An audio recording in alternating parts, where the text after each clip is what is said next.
Hispanics living in the United States tend to have less education, a higher poverty rate, and worse access to healthcare. They represent like the ultimate paradigm of healthcare disparities, the highest rate of uninsured, the lowest rates of health screening and counseling, and the poorest levels of blood pressure and blood sugar control, and other measures of deficient quality of care.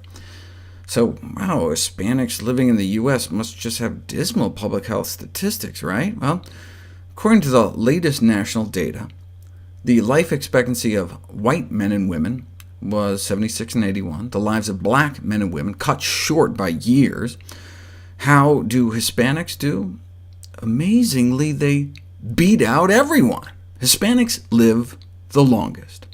This has been called the Hispanic paradox. Hispanics have 24% lower risk of premature death and lower risks of 9 out of the leading 15 causes of death, notably less cancer and heart disease. This was first noticed 30 years ago, but understandably met with great criticism. Maybe the data was unreliable. No, that did not seem to be it.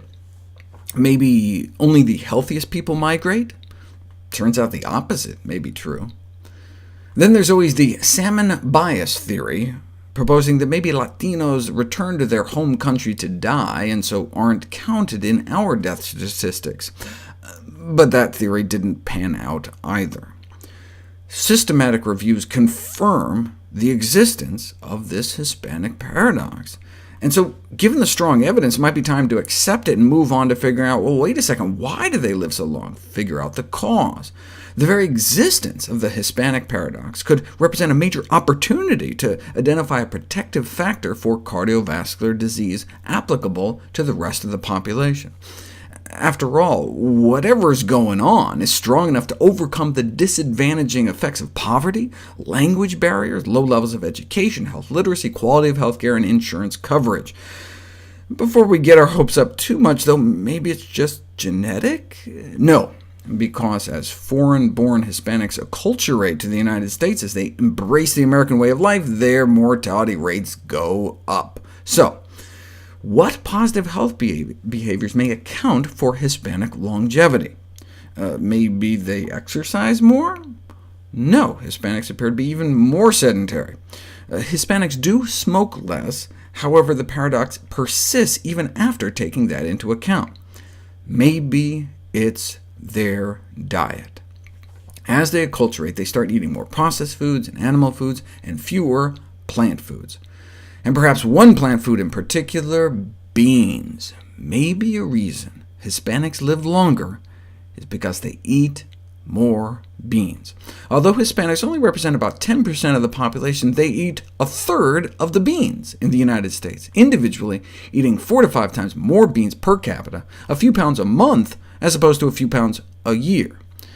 And that may help explain the Hispanic paradox, because legumes, right, beans, split peas, chickpeas, lentils, cool down systemic inflammation.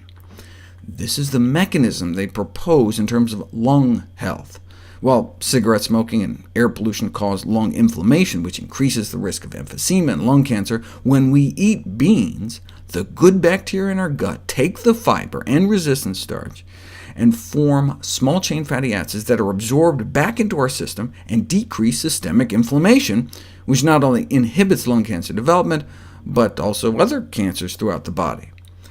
Here's the lung data with Hispanics in red having the lowest rates of COPD and lung cancer, and also tending to have lower rates of bladder cancer, throat cancer, colorectal cancer for both men and women. This whole systemic inflammation concept is also supported by the fact that when Hispanics do get lung cancer, or colon cancer, or breast cancer, they have improved survival rates. And maybe same with heart attack and stroke survival. Decreasing whole-body inflammation may be important for both prevention and survival. Now, Asian Americans here in green appear to have some protection too, which may be because they eat more beans too, in the form of tofu and other soy foods, as soy intake is associated with both lung cancer prevention and lung cancer survival. Now, Hispanics also eat more corn, tomatoes, and chili peppers. A quarter of the diet in Mexico is made up of corn tortillas, and Mexican-Americans born in Mexico and Mexican-Americans born in the U.S. continue to eat more than the general population. Looking at cancer rates around the world, not only was bean consumption associated with less colon, breast, and prostate cancer, but also rice and corn consumption appeared protectively correlated as well. Of course, since NAFTA, the Mexican diet has changed to incorporate more soda, processed, and animal foods, and their obesity rates are fast catching up to ours. In the U.S., Hispanics eat more fruits and vegetables than other groups, about 6 or 7 servings a day. Still don't even make the recommended minimum of 9 servings, though, so their diet could stand some improvement. So yes, Hispanics may only have half the odds of dying from heart disease, but it's still the #1 cause of death among Hispanics. Therefore, the current results should not be misinterpreted to mean that cardiovascular disease is rare among Hispanics. So ideally, they'd be eating even more whole plant foods. But one thing everyone can learn from the Hispanic experience is that along with a shift towards a more plant-based diet in general, beans may be potent tools in the prevention and treatment of chronic disease.